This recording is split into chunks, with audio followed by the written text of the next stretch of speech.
Hello. मैं नसीब sir अपनी दूसरी वीडियो के साथ आपके सामने उपस्थित हूँ। आज मैं रेनबो पार्ट 2 जो 12th क्लास की किताब है, इसका पहला chapter Indian civilisation and culture से कुछ महत्वपूर्ण ऑब्जेक्टिव प्रश्न के बारे में आपसे बात करूँगा। तो चलिए बिना देर किए हुए हम शुरू करते हैं। आपको पहले आंसर सोचना है और फिर मैं इसको हाईलाइट करूँगा, तो आपको मैच करना है ताकि आपकी प्रैक्टिस बढ़िया हो और आपको याद हो जाए। मैं हिंदी में बताने की कोशिश करूंगा ताकि आपको समझ में आ जाए। अंग्रेजी आप ऑलरेडी पढ़ ही लोगे। पहला सवाल है, plain living and high thinking is the motto of a dash. सादा जीवन और उच्च विचार किस दार्शनिक का सिद्धांत है? तो ये वेस्टर्न फिलोसफर का सिद्धांत है। किताब में हम लोग पढ़े थे। इसकी पश्चिमी देश के किसी दार्शनिक ने कहा था कि हमारी जो जीवन शैली हो भले सादा हो, लेकिन हमारा विचार जो है उच्च होना चाहिए। तो हम इसको हाईलाइट कर देते हैं ताकि आपको याद रहे ये। तो वेस्टर्न फिलोसफर बिल्कुल सही जवाब है इसका। चलिए दूसरे सवाल की तरफ आगे बढ़ते हैं। दूसरा सवाल है, the values of dash are glittering even today. कौन से मूल्य जो है आज भी चमक रहे हैं?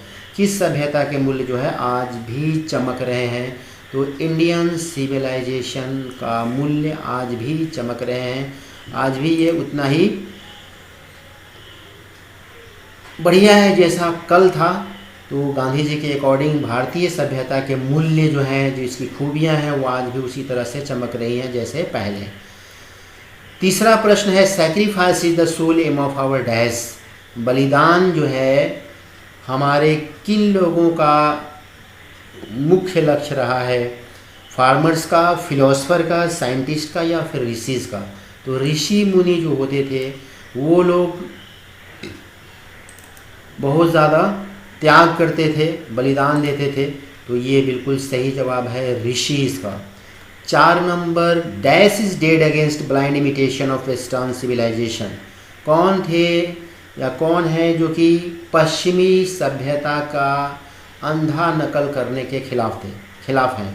तो ये चूँकि चैप्टर ही गांधी जी का है, तो गांधी जी ही हैं जो पश्चिमी देश की सभ्यता का अंधा नकल करने से हमें मना करते हैं। तो गांधी जी से ही जवाब होगा यहाँ पे।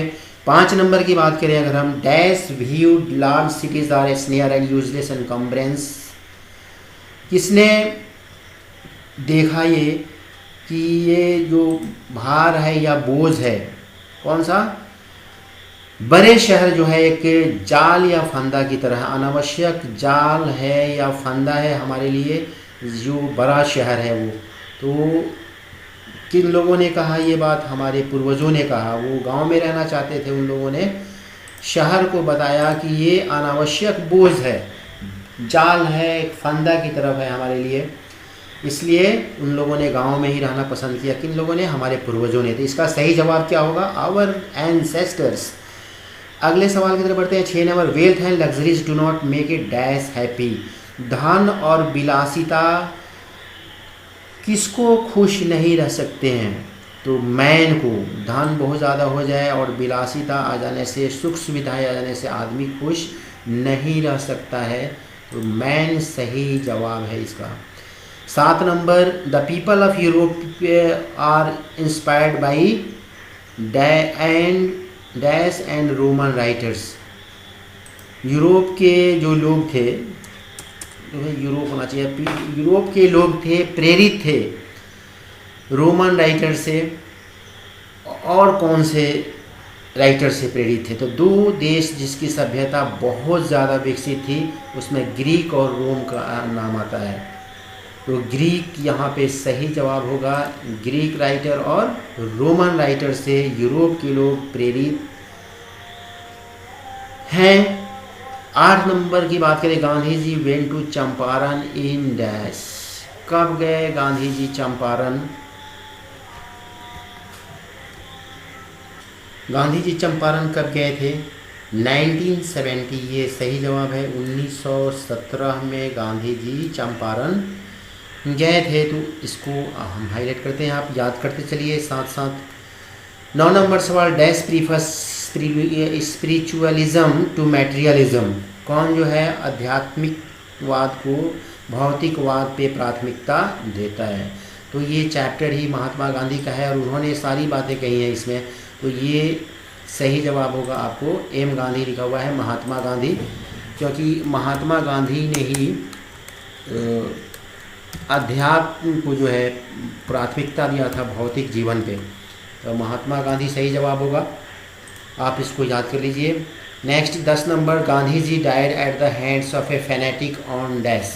गांधी जी एक कट्टरपंथी के हाथों मारे गए थे, और वो कौन सी तारीख थी जब इनकी मृत्यु हुई थी? तो हम लोग हर साल इस को मनाते हैं। गांधी जी के मृत्यु का डेट है 30 जनवरी 1948। 30 जनवरी को हम लोग मनाते हैं गांधी जी की पुण्यतिथि।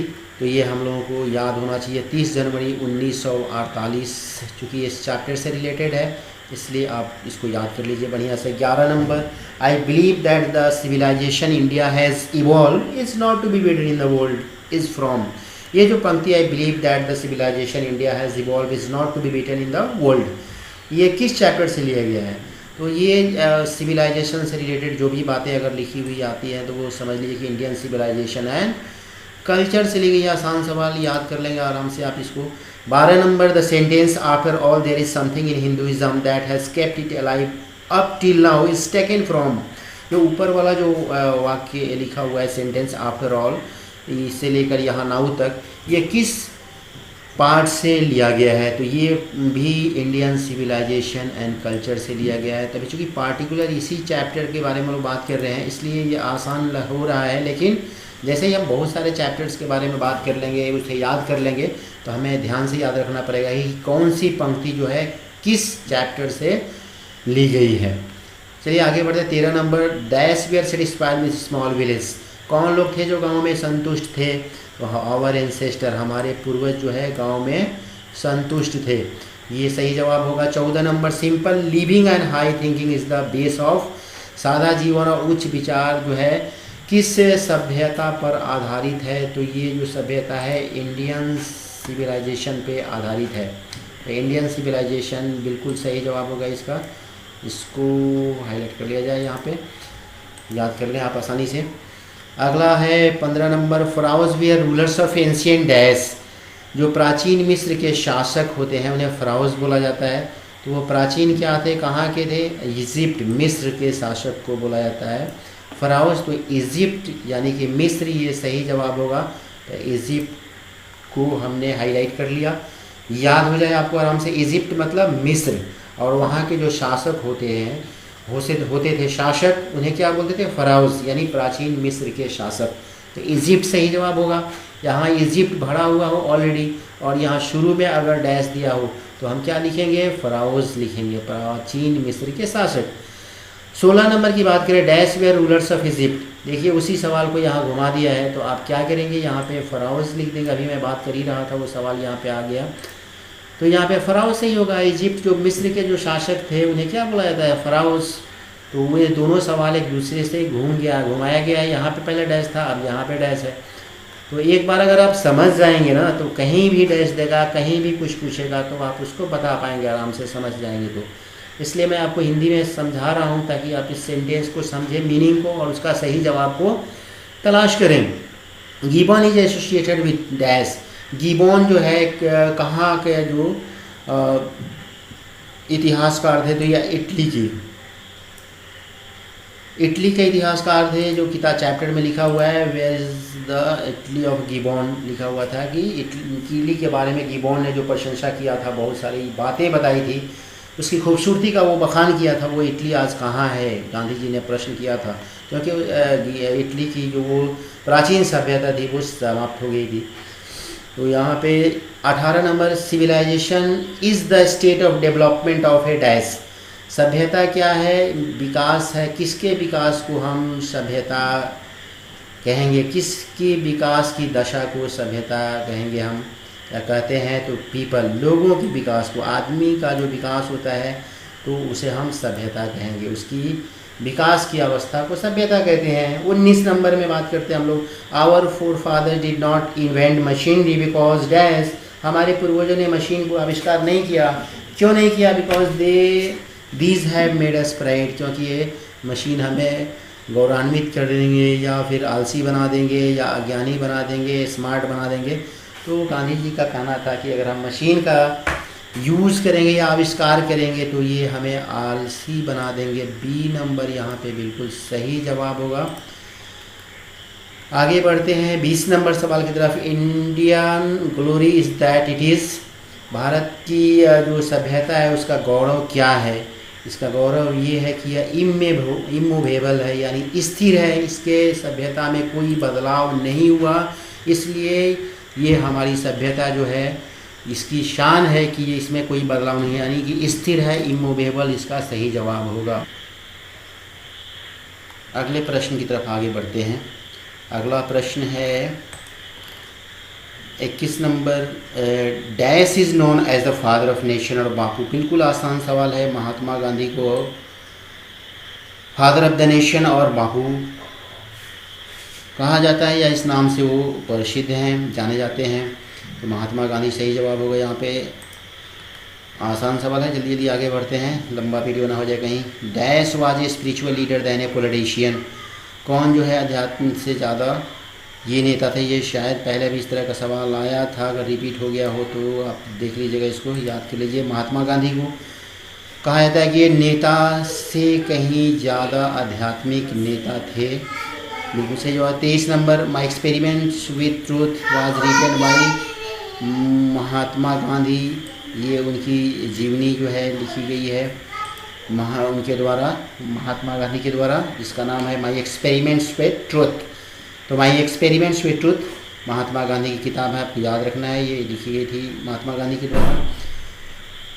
The people of Europe learn their lesson from the writing of the man of dash. 24 number में यूरोप के लोगों ने अपना पाठ जो है किस देश के लोगों से सीखा? तो ग्रीस और रोम, ये दो जो देश दिखाई दे रहे हैं ये काफ़ी सभ्य देश थे उस समय। सबसे ज़्यादा उच्च कोटि की सभ्यता इन देश की थी कि यहीं के लोगों से बहुत सारे लोगों ने अपने सभ्यता को सीखा है या कॉपी किया है उन लोगों से। तो ग्रीस और रोम सही जवाब होगा। 25 number, the mind is a restless bird, the more it gets the more it wants. मन, हमारा दिमाग जो है एक बेचैन पक्षी की तरह, जितना ये पाता है उतना ही और उसकी चाहत होती है।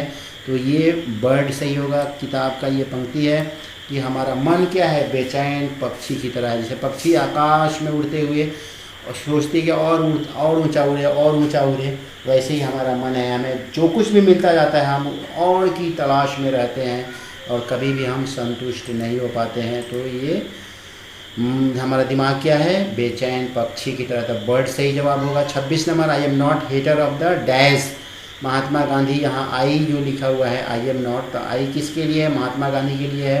उन्होंने कहा था कि मैं पश्चिमी देश से नफ़रत करने वाला नहीं हूँ, पश्चिमी देश से मैंने बहुत कुछ सीखा है। तो यहाँ पर वेस्ट जो है उसकी सभ्यता को भले ही उन्होंने मना किया है भारत के लोगों को कि उसका नकल हम नहीं करें तो अच्छा है, लेकिन उनके राइटिंग से बहुत कुछ सीखा है गांधी जी ने और कहा है कि हम उससे नफ़रत नहीं करते हैं, पश्चिमी देश से या पश्चिम के लोग हैं उनसे। 27 number, the world famous ethic civilization is in dash. विश्व की सबसे उच्च कोटि की सभ्यता जो है किस देश की है, जो मशहूर है उच्च कोटि सभ्यता के लिए, वो कौन सा देश है? तो यहाँ पे ग्रीस लिखा है। ग्रीस और रोम, जिसकी सभ्यता बहुत ज़्यादा उच्च शिखर पर थी, तो यहाँ पे रोम का नाम नहीं है, तो ग्रीस ही सही जवाब होगा। तो ग्रीस को हाईलाइट कर लेते हैं। आगे बढ़ते हैं। Happiness is largely A dash. खुशी क्या है? एक मेंटल कंडीशन है। चैप्टर में ये सेम लाइन है कि खुशी एक मानसिक दशा है। अगर हमारे मन में है कि हमें खुश हैं, हमारे पास सारी सुख सुविधाएं हैं, तो हम सबसे सुखी इंसान हैं। लेकिन अगर हमारे मन में है कि नहीं, हमारे पास इतना कुछ होने के बाद भी और बहुत सारी चीज़ की हमें कमी है, तो हम दुखी रहेंगे। इसलिए मानसिक दशा है खुशी। जितना में है अगर हम खुश हैं तो हम खुश हैं, और नहीं तो हमारे पास बहुत कुछ होने के बावजूद भी हमें लगता है कि हमें बहुत कुछ नहीं है और हम उसी की चिंता किए रहते हैं, तो हम दुखी रहते हैं। इसलिए खुशी क्या है? एक मानसिक दशा है। 29 number, Indian civilization is based on belief in God.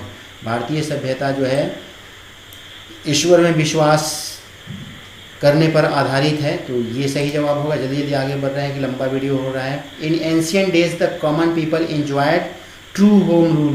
प्राचीन काल में जो लोग थे वो ट्रू होम रूल को एंजॉय करते थे, अपने घर में परिवार के साथ रह के वो लोग जीवन यापन करते थे और उसी में वो खुश थे। 31 नंबर सवाल है, modern civilization is the worship of material.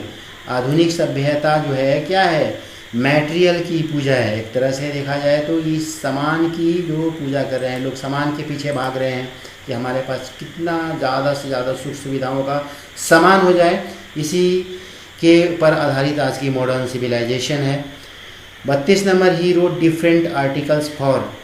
He wrote यहाँ पर गांधी जी के लिए आया कि ही मतलब गांधी जी ने बहुत सारे लेख लिखे हैं, किस पर, यंग इंडिया पर, युवा भारत पर बहुत सारे लेख गांधी जी ने लिखे हैं, तो यंग इंडिया सही जवाब होगा। 33 number, Mahatma Gandhi was more A spiritual leader. ये सवाल पहले भी रिपीट हुआ है, जो इसी से रिलेटेड था सवाल। तो आध्यात्मिक नेता अधिक थे, कहीं नेता से ज़्यादा आध्यात्मिक नेता थे। 34 number, in ancient days the common people followed. प्राचीन दिनों में, प्राचीन काल में हमारे जो पूर्वज थे वो क्या करते थे, बिजनेस करते थे, एग्रीकल्चर या इंडस्ट्री या पॉलिटिक्स में, तो ये कृषि का कार्य करते थे। एग्रीकल्चर उनका पेशा था। उन लोग कृषि के काम को करके और उसी से जो अनाज होता था उसी को अपना जीवन यापन करते थे। उन्हें बहुत लंबे चौड़े सपने नहीं थे और उसी में वो लोग खुश थे। तो एग्रीकल्चर, हमारे जो प्राचीन दिनों में लोग जो है एग्रीकल्चर, कृषि का काम करते थे। Civilization points out to man the path of duty. सभ्यता आदमी को निर्दिष्ट करती है, कर्तव्य के मार्ग पर लगाती है, तो द पाथ ऑफ ड्यूटी जो है सही जवाब होगा इसका। 36 number, people in ancient days we are satisfied with town, cities, mega cities, village. प्राचीन काल में जो लोग थे, हमारे पूर्वज जो थे, वो गांव में ही संतुष्ट थे, वो शहर में नहीं जाना चाहते, तो विलेज सही जवाब होगा। 37 number, he used as the chief weapons sword, nuclear weapons, guns, truth and non violence. तो ही मतलब यहाँ गांधी जी के लिए ही आया है कि उन्होंने मुख्य हथियार के रूप में प्रयोग किया था, क्या चीज़ को, सच्चाई और अहिंसा को मुख्य हथियार के रूप में प्रयोग किया, ब्रिटिश गवर्नमेंट के खिलाफ, और अपने देश को आज़ादी दिलाने में अहम भूमिका निभाई। 38 number, our ancestor dissuaded us from luxurious and pleasure. हमारे पूर्वजों ने हमें लग्जरियस एंड प्लेजर से मना किया, मतलब आनंददायक जीवन और विलासिता वाले जीवन से मना किया। हमें मेहनत करने वाली ज़िंदगी को जीने की सलाह दी गांधी जी ने या हमारे पूर्वजों ने। तो लग्जरियस एंड प्लेजर यहाँ सही जवाब होगा। 39, Indian civilisation and culture has been written by. आसान सवाल बिल्कुल, गांधी जी ने लिखा है इस चैप्टर को, महात्मा गांधी।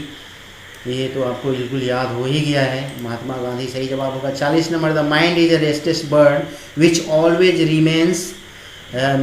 हमारा जो दिमाग है वो बेचैन पक्षी की तरह है, वो हमेशा क्या होता है, अनसेटिस्फाइड। इस तरह का सवाल ऊपर भी हम लोगों ने देखा था, असंतुष्ट रहता है, जितना भी हमें मिल जाता है, हमारा मन जो है, हमारा दिमाग जो है असंतुष्ट रहता है। 41 number, to observe morality is to attain mastery over. नैतिकता को प्राप्त कर लेना क्या है, अपने मन के ऊपर और अपनी चाहतों के ऊपर नियंत्रण प्राप्त कर लेने का नाम ही है नैतिकता। तो माइंड्स एंड पैशन, ये जो है बिल्कुल सही जवाब होगा, माइंड एंड पैशन। इस पर अगर हम मास्टरी या नियंत्रण प्राप्त कर लेते हैं तो हम नैतिकता को प्राप्त कर लेते हैं, हमारे अंदर नैतिकता आ जाती है जब हम अपने मन को और अपनी चाहतों को नियंत्रित कर लेते हैं तब। 42 number, our forefathers saw the kings and their swords were inferior to the swords of ethics, the sword of politics. तो ये पहला ही सवाल का जो जवाब है, ये 42 नंबर का पहला ही बिल्कुल सही है कि जो हमारे जो पूर्वज थे उन्होंने देखा कि जो राजा होते थे उनके तलवार जो है घटिया होते थे नीति शास्त्र के तलवार से। नीति शास्त्र में कोई नैतिकता नहीं थी उनके पास, वो अपने आप को सबसे सुप्रीम पावर समझते थे। जो राजा होते थे, जो हमारे प्राचीन काल में, वो अपने आप को ये समझते थे, महान समझते थे, और नीति की जो तलवार उनके पास नहीं थी, उनके पास ताकत की तलवार थी। और उस ताकत के दम पर वो लोग कोई भी गलत काम करते थे और किसी देश पे आक्रमण कर देते थे। चलिए अगले बात 43 नंबर सवाल, the tendency of Indian civilization is to elevate immorality, partiality, moral being, dishonesty. तो भारतीय सभ्यता जो है हमारे अंदर किस चीज़ को उभारने की मनोवृत्ति रखता है, तो मोरल बीइंग्स, नैतिक गुणों को उभारता है, तो मोरल बीइंग्स सही जवाब होगा। 44 नंबर, और ancestors enjoyed true home rule, अभी ये सवाल आया था, तो enjoyed home rule, enjoyed home rule को इंजॉय करते थे, तो ये यहाँ पे होम सही जवाब होगा। 45 number, European civilization will mean dash for India, अगर यूरोपियन सिविलाइजेशन जो है भारत के लिए क्या होगा, ये नाश या पतन का कारण बनेगा, इसलिए रून द नाश या पतन। अगर हम कॉपी करते हैं यूरोपियन सभ्यता को तो हम हमारा क्या होगा, नाश या पतन होगा, यहाँ पे स्पेलिंग मिस्टेक है, सही करते हैं। अगला है 46 number, has civilization taught us to be more dash towards one another, क्या सभ्यता ने हम लोगों को सिखाया कि हमें एक दूसरे से मित्रवत होना चाहिए, तो ये बिल्कुल सही है, फ्रेंडली होना चाहिए, मोर फ्रेंडली होना चाहिए, हाँ फ्रेंडली सही जवाब होगा यहाँ पे। Mahatma Gandhi written the lesson Indian civilization culture, ये पहले भी आया था, इसलिए बिल्कुल ही सही जवाब होगा इंडियन सिविलाइजेशन कल्चर। ये सारे सवाल आप लोग अच्छे तरीके से याद कर चुके हैं, इंडियन सिविलाइजेशन एंड कल्चर। तो आज के इस वीडियो में मैंने 47 क्वेश्चन आप लोगों को बताया यहाँ से यहाँ तक, और ये वीडियो जो है बहुत लंबी हो गई, लेकिन मैं आशा करता हूँ कि ये अगर आप लोग एक बार से 2 बार ध्यान से सुन लेंगे तो आपको इस चैप्टर से कहीं से भी सवाल आएगा तो आसानी से बना पाएंगे। बस मैं आपकी